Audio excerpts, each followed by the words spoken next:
এক সময়ের কথা, একজন জেলের একটা ছোট্ট পুত্র ছিল। সে ভাবল যে আমি আমার বাবার মতোই মাছ ধরব। তখন সে একটা লাঠি নিল, তাতে দড়ি বাঁধল, আর সেই দড়ির মুখে যে কাঁটা বিঁধে থাকে তাতে চারা ঝুলিয়ে জলে ফেললো আর বসে থাকলো। কিছু সময় পরে জলে একটি তরঙ্গ দেখা গেল। ও বুঝতে পারল খুব বড় একটা মাছ ফাঁদে পড়েছে। ও বল প্রয়োগ করলো, সেটা টানার চেষ্টা করলো। মাছও বল প্রয়োগ করলো, আর শেষে যেটা হলো সেই দড়ি ছিঁড়ে গেল আর মাছ বেঁচে পালিয়ে গেল। দেখুন, ও অনেক চেষ্টা করলো কিন্তু অসফল হলো। কখনো অধিক বল প্রয়োগ করলো, আবার কখনো কম বল, কিন্তু কিছুতেই সফল হলো না। ও পঞ্চমবার প্রচেষ্টা করলো, না বেশি বল প্রয়োগ করলো না কম, ততটাই বল প্রয়োগ করলো যতটা পর্যাপ্ত, ঠিক ততটাই বল যতটা বল সেই মাছ প্রয়োগ করলো। আর শেষ পর্যন্ত জীবনে প্রথমবার ও মাছ ধরতে সফল হলো। এবার এই কথার সারমর্ম কি? ভারসাম্য। এটাই হলো জীবনের সবথেকে বড় নিয়ম।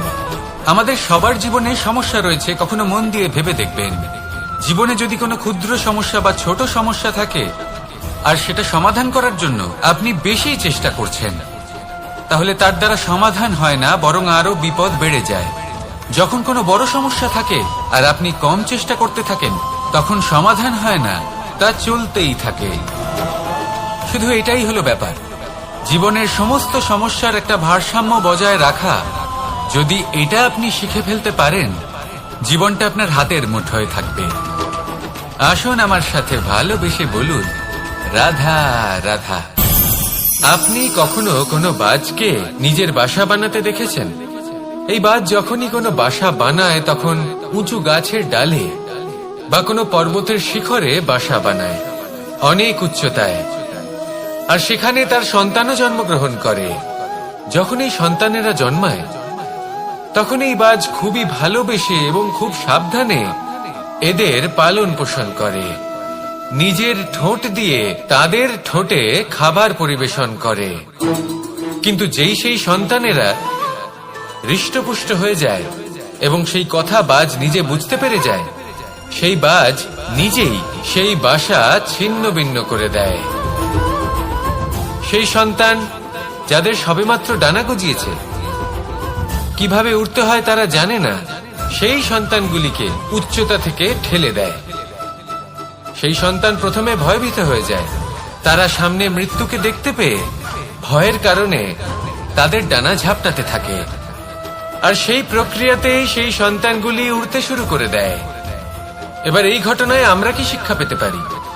এটাই, যদি আপনি মাতা পিতা হন তাহলে নিজের সন্তানকে অবশ্যই স্নেহ করুন, কিন্তু তাদেরকে নিজের আঁচলের তলায় বেঁধে রাখবেন না। যদি আপনি চান আপনার সন্তান জীবনে উন্নতি করুক, তাহলে নিজের মুঠো থেকে তাদের স্বতন্ত্র করে দিন। এই সংসারে সংঘর্ষ করতে দিন। সেই সন্তান নিজেই বুঝতে পারবে যে জন্মের সময় পাওয়া ডানা কি করে ব্যবহার করতে হয়। আর আপনার চোখের সামনে আপনার সন্তান এই আকাশে উড়তে থাকবে। তাহলে আসুন আমার সাথে ভালোবেসে বলুন, রাধা রাধা। কখনো কোনো চাতককে দেখেছেন? একটা চাতক বর্ষার জন্য অপেক্ষা করে, সেই বর্ষার জলে নিজের তৃষ্ণা নিবারণ করে, নয়তো সারা বছর তৃষ্ণার্ত থেকে যায়। ও আকাশের দিকে তাকিয়ে থাকে আর অপেক্ষা করে যে কবে বর্ষা হবে আর কবে আমি আমার তৃষ্ণা নিবারণ করব। সেখানে অন্যদিকে একটি কাক বা একটা পায়রা, এরা কি করে? যেখানে জল পায় পান করে নেয়, যেখানে খাবার পায় খেয়ে নেয়, আত্মীয় স্বজন বন্ধু বান্ধব যাকেই পায় তার সাথে সময় কাটায়, খাবার খায় আর চলে যায়। এবার এদের মধ্যে মিল কোথায় আর পার্থক্য কোথায়? দুজনের কাছেই ডানা রয়েছে, দুজনেই উড়তে পারে। এই আকাশ হলো ওদের, খাবারের দানা ওদের।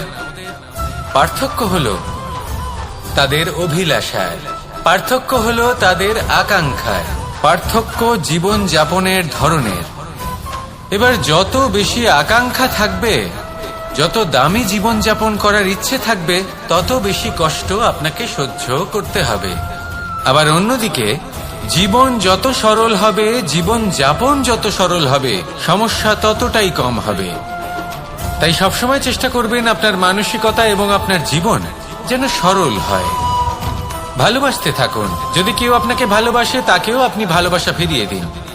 তাদের সাথে কথা বলুন, কিছু তাদের কথা শুনুন, কিছু নিজের কথা বলুন। দেখবেন সকল তাপ উত্তাপ দূর হয়ে গেছে। এটাই তো হলো জীবনের সারমর্ম।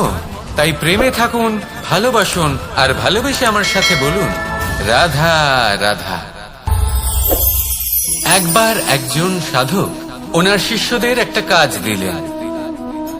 একটা দুর্লভ জড়িবুটি নিয়ে আসতে বললেন। এতটাও কঠিন কাজ সেটা ছিল না, কারণ সকল শিষ্য জানতেন যে এই দুর্লভ জড়িবুটি কোথায় পাওয়া যায়। পর্বতের শিখরে। কঠিন কাজ কোনটা? সেখানে পৌঁছনোর সেই পথ যা ছিল কাঁটায় জর্জরিত, পাথরে পরিপূর্ণ, যেখানে পিছলে পড়ার আশঙ্কা রয়েছে এবং গভীর ক্ষত পেতে পারে সবাই।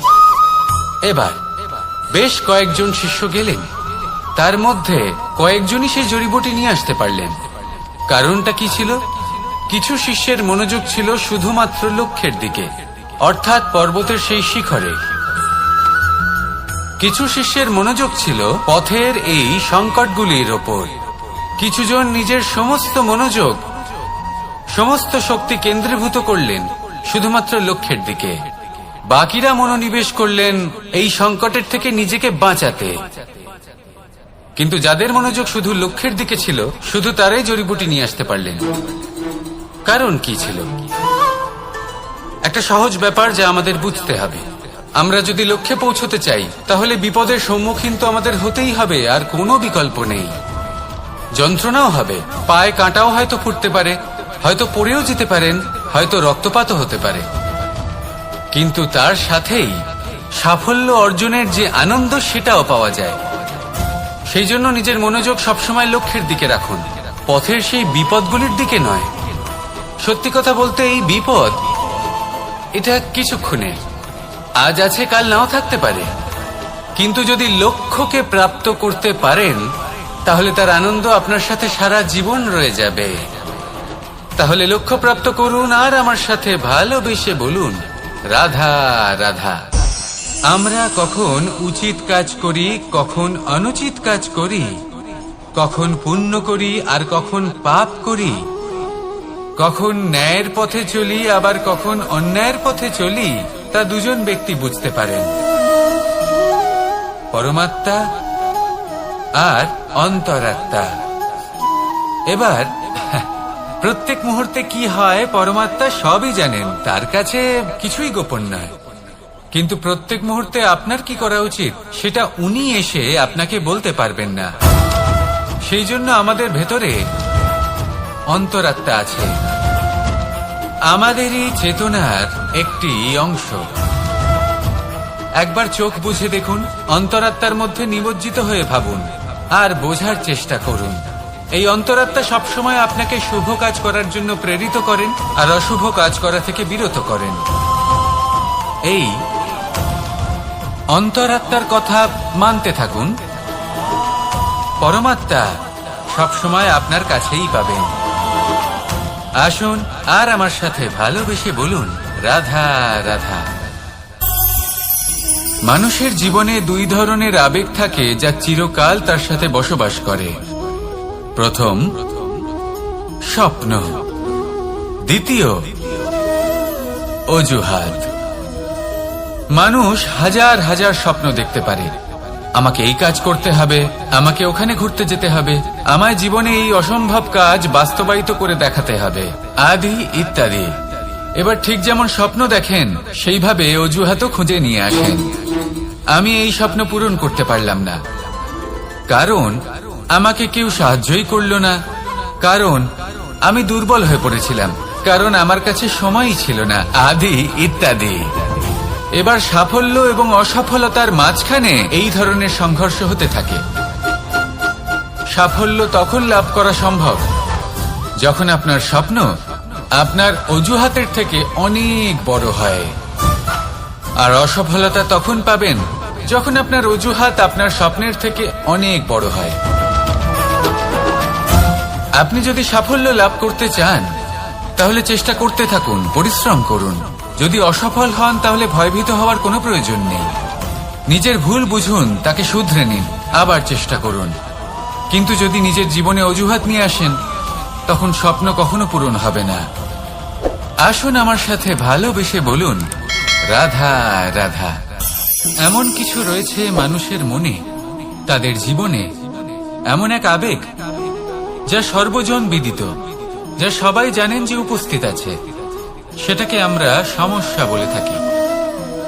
এমনিতে আমরা সকলেই জানি যে এমন কোনো গৃহ নেই যেখানে মৃত্যুর ছায়া পড়েনি, এমন কোনো বৃক্ষ নেই যার দ্বারা ওষুধ তৈরি সম্ভব নয়, এমন কোনো অন্ন নেই যা সময়ের সাথে বিষ বা অমৃতে পরিণত হতে পারে। এবার এই সমস্যাগুলি কোনো ব্যক্তির জন্য সমস্যা হতে পারে, কিন্তু নিজে থেকে এরা কোনো সমস্যাই নয়। এরা আসে আমাদের সাহায্য করতে, আমাদের কিছু শেখাতে। আপনি নিজেই দেখুন, পর্বতের শিখর থেকে কোনো এক পাখি পড়ে গিয়ে নিজের প্রাণ ত্যাগ করলো। সেটা কখন সম্ভব?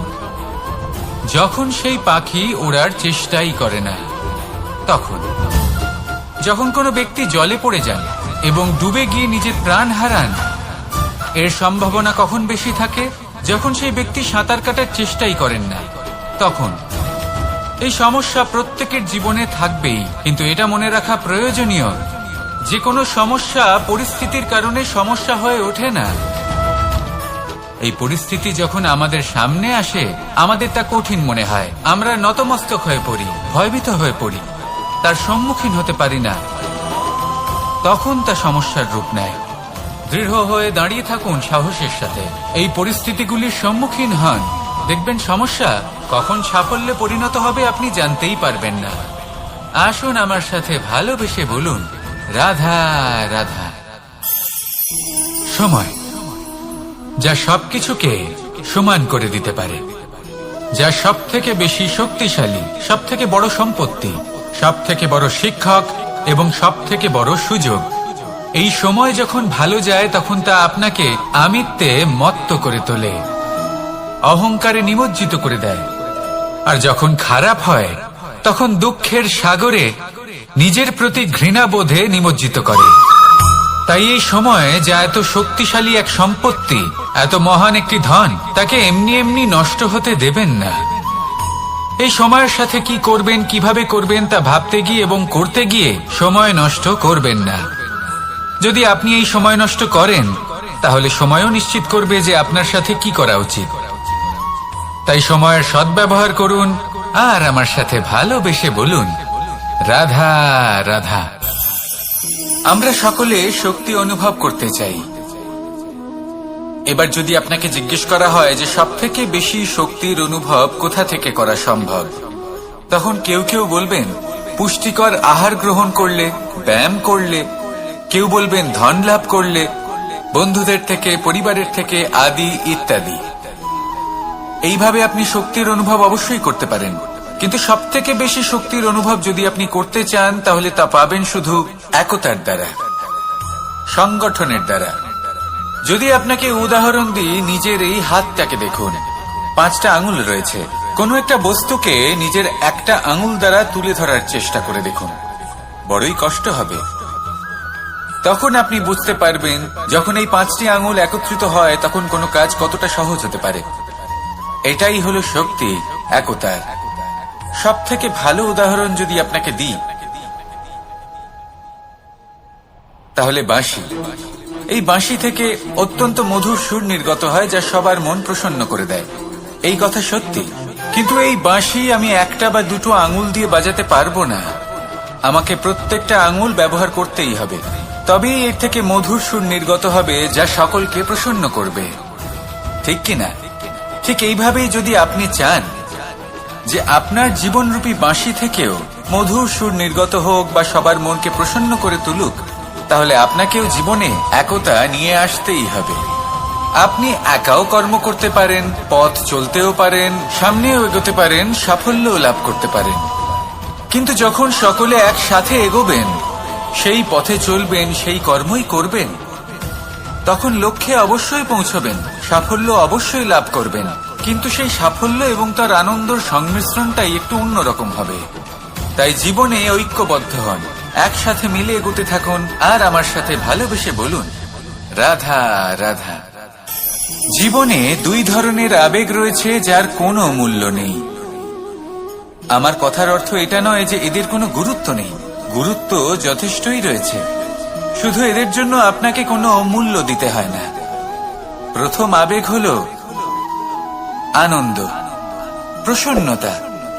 এটা আপনি যে কোনো জায়গায় খুঁজে পেতে পারেন যদি আপনি খুঁজে পেতে চান। আপনি কোনো পুষ্পের সৌন্দর্য দেখে প্রসন্ন হতে পারেন। বায়ুর কারণে যখন একটি বৃক্ষ শিহরিত হয় সেটা দেখে আপনি প্রসন্ন হতে পারেন। একটা ছোট্ট শিশুর কলরব শুনেও আপনি প্রসন্ন হতে পারেন। একটা ক্রন্দনরত বালককে হাসিয়ে আপনি প্রসন্ন হতে পারেন।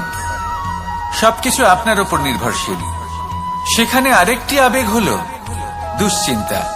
মানুষ বড়ই দুশ্চিন্তা করতে থাকে। আজ আমি এই কাজ করেছি, সেই বিষয়ে চিন্তা। আজ আমি এই কাজ করতে পারিনি, সেই বিষয়ে চিন্তা।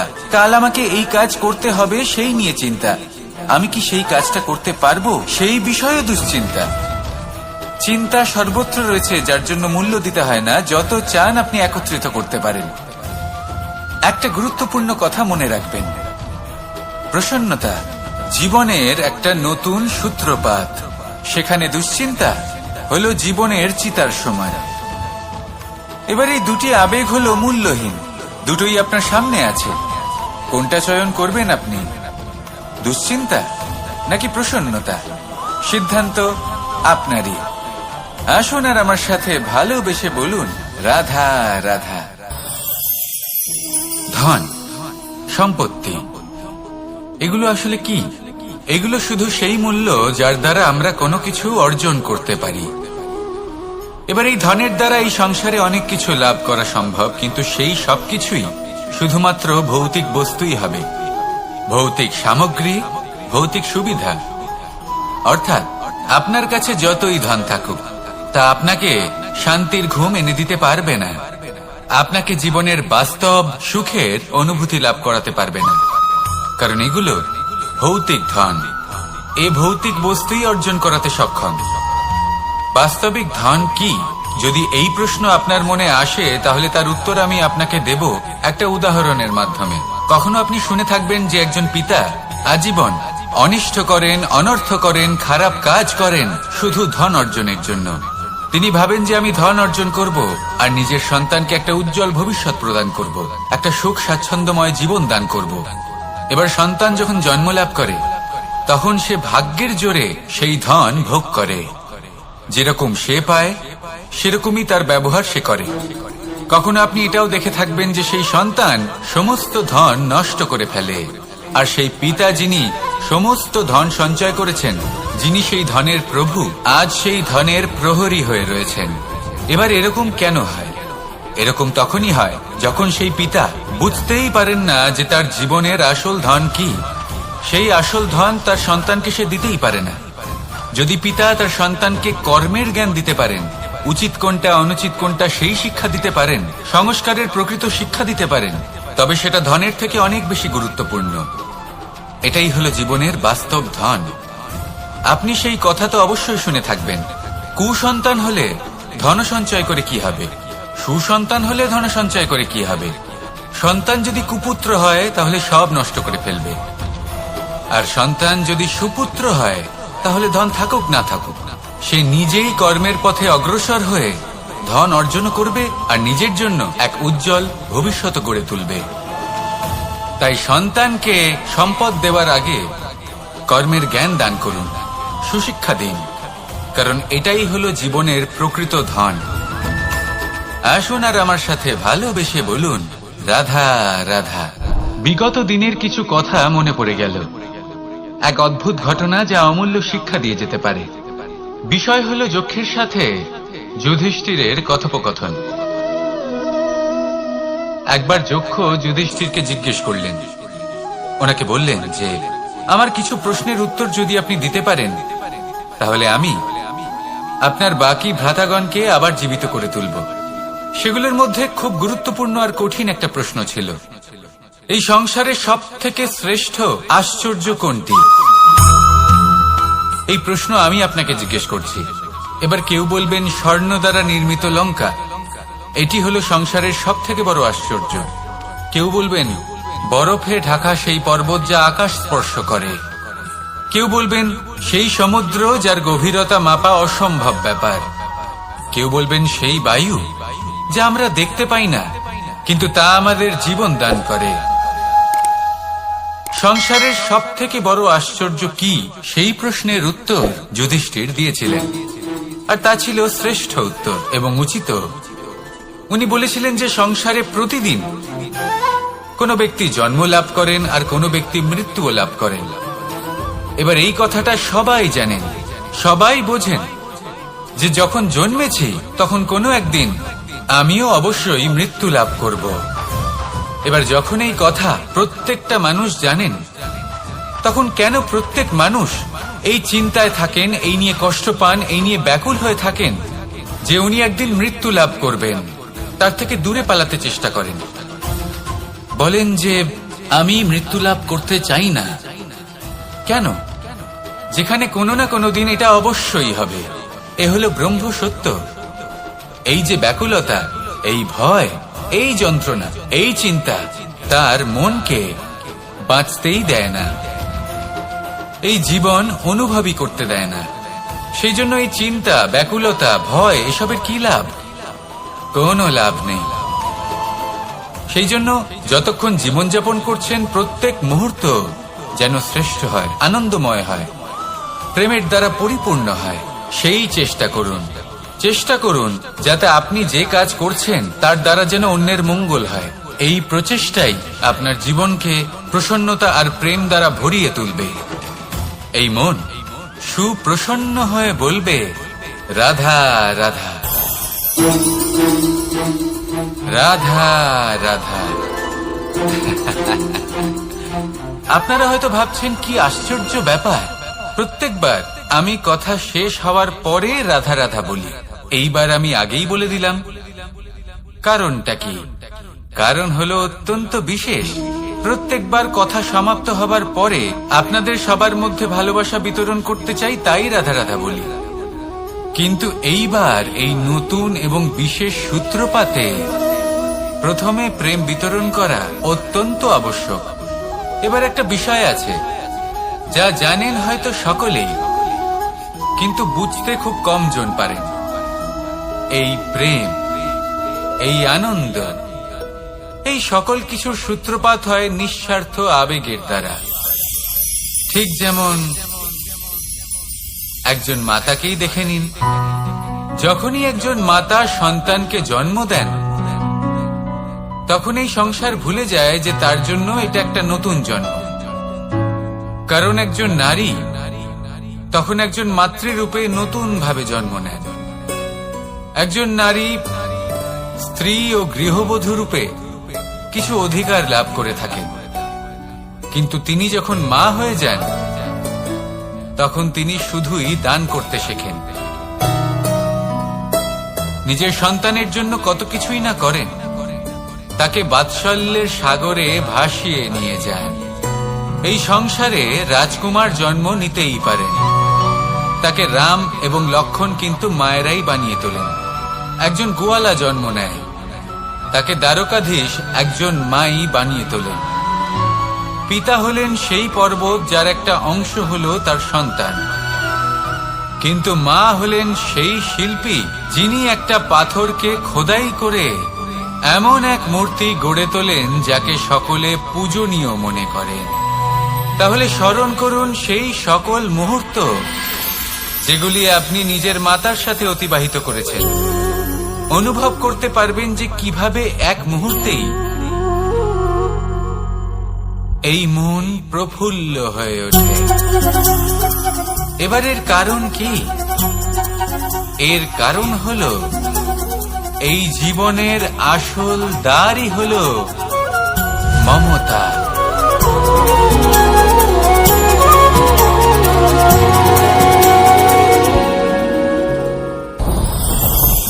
আমার জীবনে পরিচয় হয়েছে অনেক ব্যক্তির সাথে, ভিন্ন ভিন্ন ধরনের মানুষ। এনাদের সাথে আলাপ হয়ে খুব ভালো লেগেছে, অনেক শিক্ষাও লাভ করেছি। আমি তাদের সাথেও আলাপ করেছি যারা অনেক উচ্চ স্তরে পৌঁছে গেছেন, আবার তাদের সাথেও যারা নিজেদের জীবনে বিশেষ কিছু করতে পারেননি। তাদের সাথেও পরিচয় হয়েছে যারা সফল, আবার তাদের সাথেও যারা অসফল। এবার এই সবই একই রকম মনে হয়। এদের মধ্যে পার্থক্য শুধুই মানসিকতা। যখনই কোনো অসফল ব্যক্তির সাথে পরিচয় হয়েছে, তখনই দেখেছি তাদের কাছে সবসময় একটা অজুহাত রয়েছে যে কেন তারা সফল হতে পারেননি। কখনো তারা দোষ দিয়ে থাকেন তাদের ভাগ্যকে, তাদের পরিস্থিতিকে, দোষারোপ করতে থাকেন তাদের মাতা পিতাকে, আত্মীয়দের, বন্ধু বান্ধবদের। কোনো না কোনো অজুহাত সবসময় এদের কাছে থাকে যে কেন তারা সফল হতে পারেননি। সেখানেই যখন সফল ব্যক্তির সাথে পরিচয় হয়, তাদের কাছে সবসময় একটা কারণ থাকে যে কিভাবে এই সমস্যাগুলির ঊর্ধ্বে উঠে সাফল্য লাভ করা যায়। আর সেই কারণ হলো যে যাই হয়ে যাক না কেন, সাফল্য লাভ করতেই হবে। যতই সংঘর্ষ করতে হোক না কেন, যতই সমস্যা আসুক না কেন, সফল আমাদের হতেই হবে। এটাই পার্থক্য মানসিকতার। সত্যি কথা বলতে আপনার আজকের এই মানসিকতা হলো আপনার আগামী ভবিষ্যতের ইমারতের ভিত। এই মানসিকতা যতটা প্রবল হবে, যতটা শুভ হবে, আপনার ভবিষ্যৎ ততটাই বিশাল এবং সুন্দর হবে। তাহলে সমস্যার উপর নয়, সাফল্যের উপর মনোযোগ কেন্দ্রীভূত করুন, জীবনে এগোতে থাকুন, আর আমার সাথে ভালোবেসে বলুন, রাধা রাধা।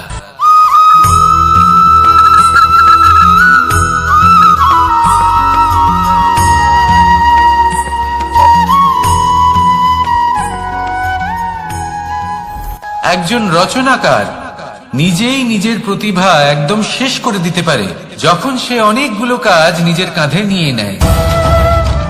একটা গুরুত্বপূর্ণ কথা সবসময় মনে রাখবেন, আজ আপনি যেখানেই থাকুন না কেন, যেমনই যে কোনো স্থানেই থাকুন না কেন, এর পেছনে আপনার আকাঙ্ক্ষার একটা বিশাল ভূমিকা রয়েছে।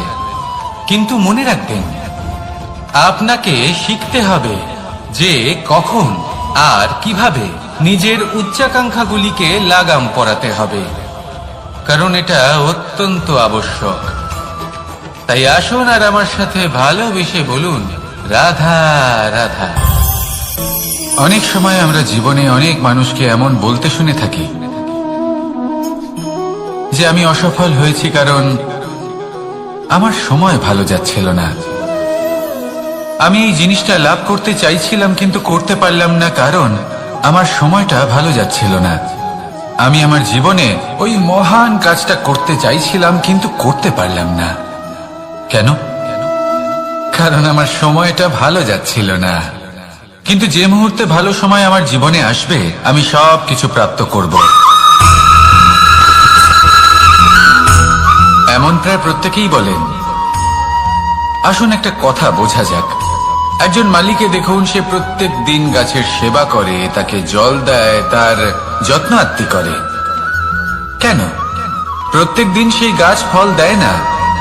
সঠিক সময় এলে তবেই সেই গাছ ফল দেয়, কিন্তু প্রত্যেক দিন মালি তার সেবা করে, তাকে যত্ন করে।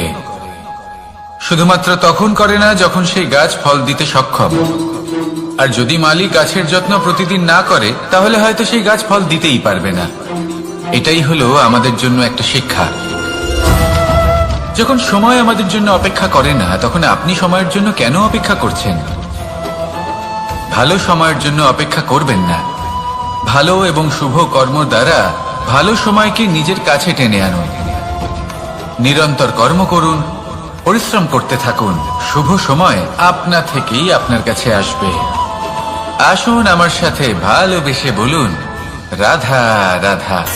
মানুষের এই সংসারে জীবনযাপন করার জন্য কিছু জিনিসের প্রয়োজন পড়ে। এমন কিছু আবেগ, এমন কিছু বস্তু আছে যেগুলো তার প্রয়োজন হয়। কিন্তু সব থেকে বেশি যে জিনিসটা তার প্রয়োজন হয় সেটা হলো সম্মানের। আমাদের ভালো লাগে যখন কেউ আমাদের সম্মান করে। আমরা কাউকে সম্মান করলে তারও সেটা ভালো লাগে। কিন্তু আপনি দেখবেন যে সংসারে বেশিরভাগ মানুষ দুটি মাপদণ্ডের ভিত্তিতে সম্মান করেন। হয় বয়স দেখে করেন বা উপার্জন দেখে। অর্থাৎ সেই ব্যক্তি কতটা উপার্জন করেন।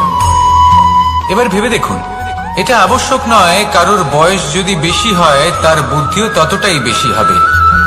আবশ্যক এটাও নয় যে কোনো ব্যক্তি যদি অত্যন্ত ধনী হন বা তার মনও নির্মল হবে বা তিনি সৎকর্ম করবেন বা এমন কোনো কর্ম করবেন যাতে উনি সম্মান লাভ করতে পারেন। হতে পারে উনি ধনী কিন্তু দুশ্চরিত্র। সেই জন্য বয়স বা উপার্জন দেখে কোনো ব্যক্তিকে সম্মান করবেন না, কর্ম দেখুন। যদি গভীরভাবে ভেবে দেখেন তাহলে দেখবেন যদি কোনো মানুষ কোনো সৎকর্ম করেন তাহলে তার প্রতি হৃদয় থেকে সম্মান জাগ্রত হয়। এটাই হলো সেই সম্মান যা অর্জন করতে হবে। বয়স আজ আছে, কাল আরো বৃদ্ধি পাবে। উপার্জন আজ আছে, কাল সেটা কমে যেতেও পারে। কিন্তু যদি আপনি নিরন্তর শুভকর্ম করতে থাকেন তাহলে আপনি মৃত্যুর পরেও অমর হয়ে থাকবেন। আসুন আমার সাথে ভালোবেসে বলুন, রাধা রাধা। পাপ এবং পুণ্য, এই দুই হলো সংসারের এমন দুই বিন্দু যাকে কেন্দ্র করে এই সংসারের চক্র ঘুরতে থাকে। আমরা যদি কোনো কর্ম বিচার করি হয় পুণ্য নয় পাপের দৃষ্টিভঙ্গি দিয়ে, এটা হয় পুণ্য না হলে পাপ। কিন্তু এই পাপ এবং পুণ্য এই দুই নির্ভর করে প্রত্যেক মানুষের ওপর, তার চিন্তাধারা, তার পরিস্থিতির ওপর। ধরুন এমন একজন মানুষ যিনি অনেক দিন ধরে বনে পথ হারিয়েছেন, অনেক দিন হয়তো উনি কোনো খাবার খাননি। এবার এমন পরিস্থিতি চলে এসছে যে এবার যদি উনি খাবার না খান তাহলে হয়তো জীবিতই থাকবেন না।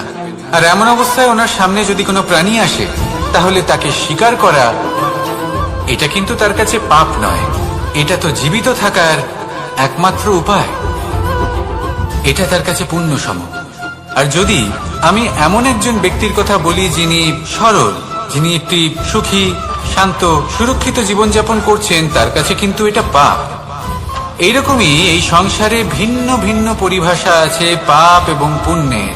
তার মধ্যে যদি আমি আপনাকে একটি সরল পরিভাষা দিই, সেটা হলো জীবনে যখনই কোনো কর্ম করবেন সেটা নিয়ে একটু ভেবে দেখুন যে এই যে কাজটা আমি করছি তার ফলে এই যে অন্য মানুষেরা আছেন এই সংসারে তারা কি দুঃখ পাবেন? যদি তারা দুঃখ পান তাহলে সেটা পাপ। যদি আপনি এমন কোনো কর্ম করেন যার ফলে অন্যরা প্রসন্নতা লাভ করেন, তাদের মুখে হাসি ফুটে ওঠে, যদি তারা প্রেরিত হন, জীবনে সামনে এগোতে পারেন, তাদের বিকাশ হয়, তাহলে এটা হলো পুণ্য। তাই জীবনে সবসময় পুণ্য করতে থাকুন আর আমার সাথে ভালোবেসে বলুন, রাধা রাধা। বনস্পতি ফলনের জন্য আমাদের কিসের প্রয়োজন পড়ে? একটু ধরিত্রীর, একটু পরিশ্রমের আর একটা বীজের। এবার যদি মানুষের কথা বলি তাহলে এখানে ধরিত্রী হলো মানুষের এই জীবন, যেখানে মানুষ নিজের ইচ্ছের ফল ফুল ফলন করতে চায়। পরিশ্রম হলো আমাদের কর্ম, আর বীজ হলো আমাদের নির্বাচন। আমাদের বেছে নিতে হবে যে আমরা কি বপন করব, আম নাকি খনি মনসা। এর মধ্যে আমরা কি পেতে চাই? রসালো ফলের ফলন চাই নাকি কাঁটার ফলন চাই, তা আমাদের উপর নির্ভরশীল।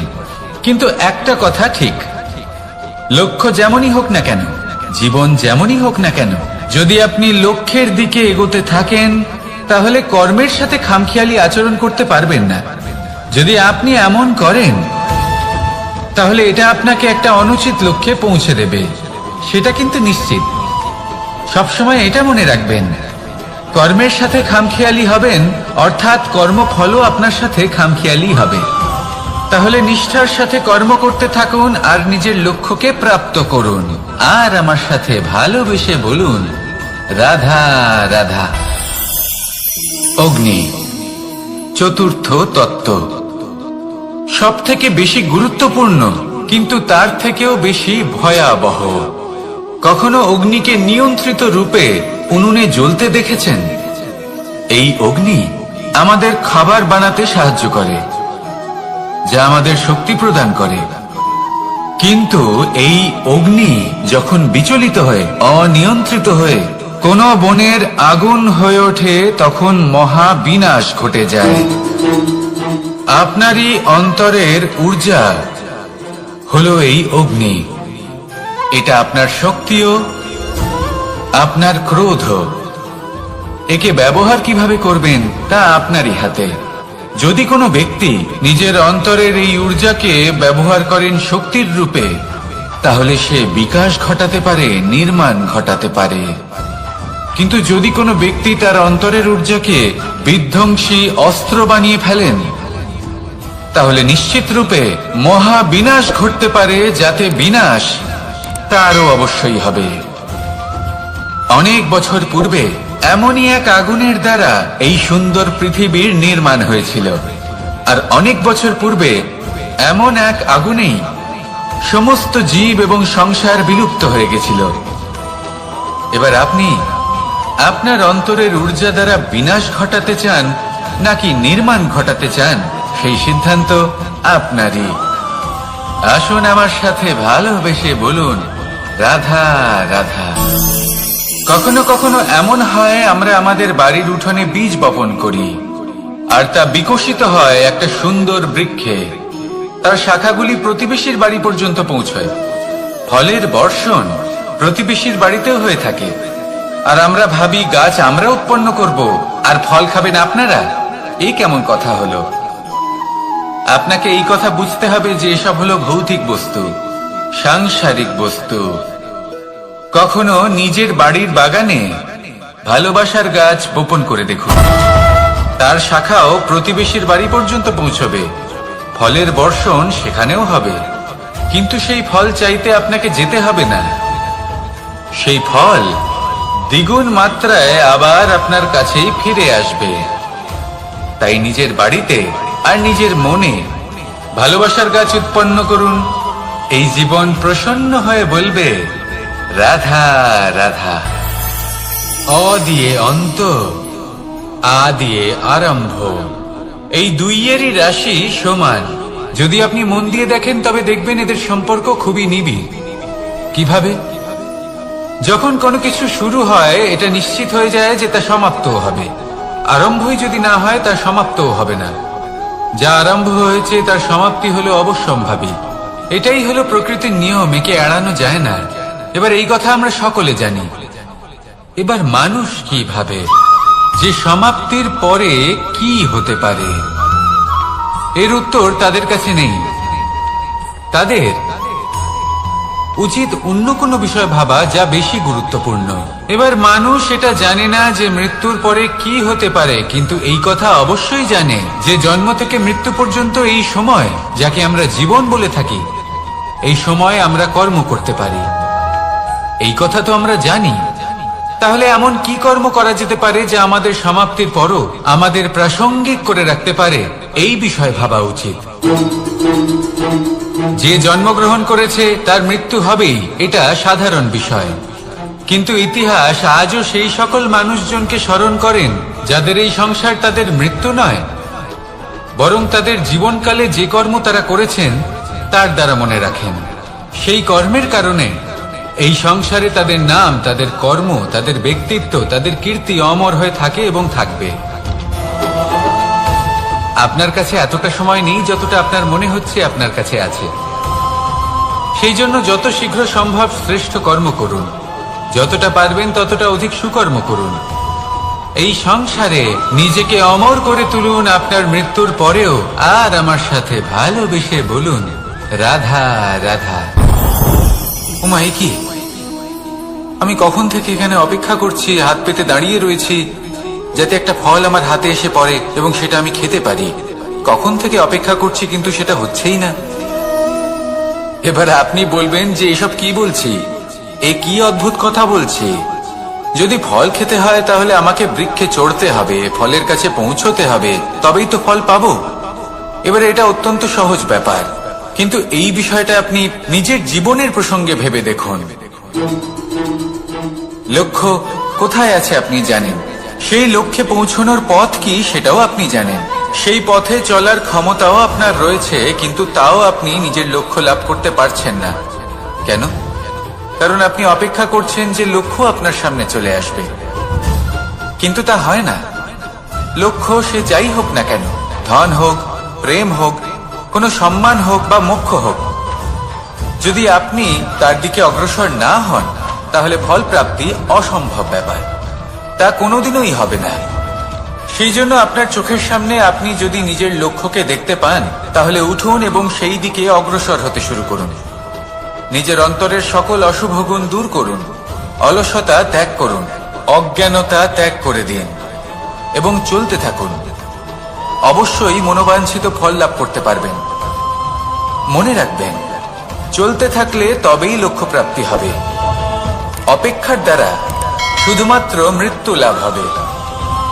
আসুন আমার সাথে ভালোবেসে বলুন, রাধা রাধা।